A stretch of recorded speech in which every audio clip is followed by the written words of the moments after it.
नमस्कार, भारत सिटीज में आपका स्वागत है। मैं हूं पूजा वर्मा। भारतीय समलोग पार्टी के प्रदेश अध्यक्ष डॉक्टर रेणु कुशवाहा ने केंद्र सरकार और राज्य सरकार पर जमकर हमला बोला। पूर्व मंत्री रेणु कुशवाहा ने कहा कि सरकार निकम्मी हो गई है। सभी मुद्दों पर सरकार विफल है, चाहे वह प्रवासी मजदूरों की बात हो या किसान की या मध्य तबके के लोगों की। हर मुद्दे पर सरकार विफल साबित हो रही है। वहीं आगे उन्होंने क्या कुछ कहा है, जरा वो सुनिए। देखिए, वसुधा गरीबों की पार्टी है, गरीब के लिए पार्टी तो नहीं। अभी जिस तरह से बीमारी, कोरोना बीमारी, जिसको आप महामारी नाम दे रहे थे, जब 2000 था तो आपने लॉकडाउन कर दिया, 2 लाख है तो आपने खुला छोड़ दिया लोगों को मरने के लिए, अर्थव्यवस्था सारा चौपट हो गया है। तो इस महामारी में अभी हमको भूखे लोगों पर ध्यान देना है, बीमारी पर ध्यान देना है, गरीब मजदूर पर ध्यान देना है। अब इस वर्चुअल रैली या किसी रैली का समय नहीं है, लेकिन अपना अपना सोच, अपनी अपना राग है।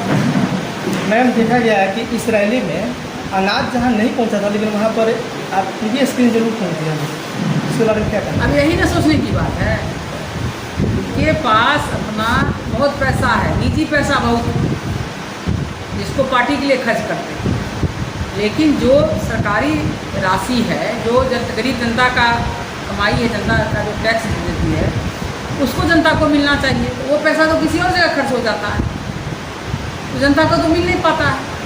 आज देश की भी आर्थिक व्यवस्था खत्म हो गई है और बिहार की भी आर्थिक व्यवस्था खत्म हो गई है कि नहीं। जीडीपी बहुत गिर गया है और बिहार खास करके विकास के सबसे निचले पायदान पर खड़ा है।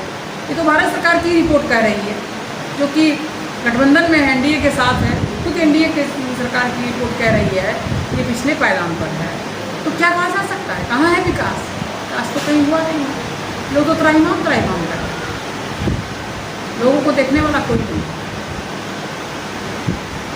मैडम, ये नीतीश कुमार जी जो है वो बता रहे हैं कि हमारे यहाँ जो है जो 7 निश्चय योजना और जो आपको जन जीवन हरियाली है, वो जो हमने अच्छे ढंग से 100% काम किया। आप क्या कहना चाहेंगे उसके बारे में? देखिए, ये तो कहने को तो बोलते हैं, तो इसको तो ग्राउंड की जरूरत है ना। ये तो जाके देख लें। ये योजना, उन्होंने योजना तो बहुत अच्छा लाया था। 7 निश्चय योजना के अंतर्गत जो भी योजनाएँ थी, योजनाएँ तो बहुत अच्छी थी, लेकिन योजना का कार्यान्वयन सही तरीके से नहीं हुआ। इसके कारण क्या है, योजना हर जगह फेल है। योजना कहीं नहीं है, हर जगह फेल है। जन जीवन हरियाली तो क्या है, कुछ नहीं। आप जगह जगह देखिए पानी चुके रहता है। मतलब वो भी सब आपको कब याद आती है, जब आप अंतिम पीरियड में हैं। तो ये सारे चीज़ फेल हो चुके हैं, ये सारे कहीं ज़मीन पर नहीं है। बल्कि जनता खुद बता रही है। हम लोग क्या बताएं? हम लोग अगर बताएंगे तो कहेंगे कि जानबूझ के बोलता है, लेकिन नहीं, ये जनता बोलती है। आपका चुनाव में एजेंडा क्या होगा? देखिए, हमारे चुनाव में एजेंडा है कि अभी हमने देखा कि 15 साल में विकास का कोई काम है। विकास का केवल सड़क बनाना ही विकास है। बिजली तो ऐसे भी आती, बिजली का टैक्स जनता पैसा दे रही है, बिजली का बिल बढ़ता है, बिजली का यूनिट खर्च बढ़ गया है। तो ये कोई विकास नहीं है। विकास तब होता जब आप बच्चों को शिक्षित करते, सरकारी स्कूल में ऐसी व्यवस्था कर देते कि बड़े से बड़े लोग को, प्राइवेट और सरकारी स्कूल में कोई अंतर नहीं होता, बच्चों की पढ़ाई अच्छी होती, उच्च शिक्षा यहाँ पाते, लोग कोटा नहीं जाते, बेंगलोर नहीं जाते, मुंबई नहीं जाते, पंजाब हरियाणा गुजरात नहीं जाते। तो आपने ना शिक्षा की उचित व्यवस्था की, स्वास्थ्य की व्यवस्था जो भी थी वो सभी चौपट है। न रोजगार की व्यवस्था है। पहले मजदूर जाते थे लाखों में, तो हम लोग कहते थे पलायन हो रहा। अब तो करोड़ों में जा रहा है। अब तो ये लॉकडाउन तो दिखा दिया, बिहार के पोल खोल कर रख दिया बिहार का, कि क्या दृश्य पलायन का। रोजगार कहाँ है? कोई इंडस्ट्री नहीं लगी, सारी की सारी इंडस्ट्री बंद है। तो फिर इतना बड़ा पलायन हुआ है, रोजगार तो है नहीं। बिहार तो सबसे निचले पायदान पर खड़ा है। नीतीश कुमार बोल रहे हैं कि इस बार बरसात में पटना जो है नहीं डूबेगा। उस पर आपको क्या करना है? हाथ कंगन को आरसी क्या, पढ़े लिखे को फारसी क्या। आ ही रहा है बरसात, देख लीजिए।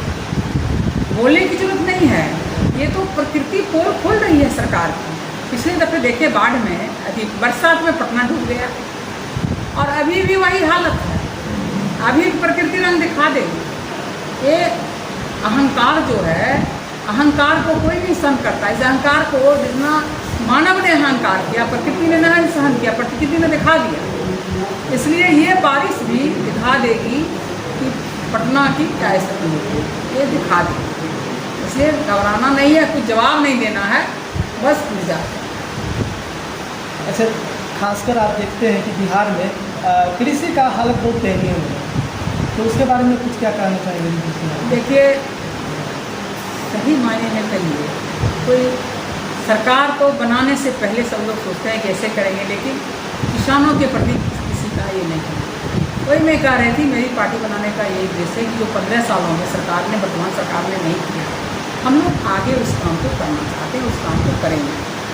और हम लोगों के पास नीति भी है, क्योंकि हम दिखलाएंगे बाद में, और नियत भी है, तो हम लोग करेंगे। शिक्षा देंगे, सरकारी स्कूल में फ्री मुफ्त शिक्षा देंगे, क्वालिटी एजुकेशन होगा, हेल्थ में क्वालिटी होगा, हेल्थ फ्री हेल्थ होगा, और कानून व्यवस्था तो 3 महीना के अंदर दुरुस्त होगा।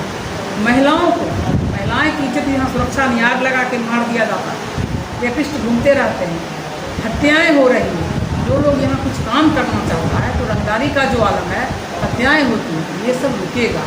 अब हम लोग रोजगार का सृजन करेंगे।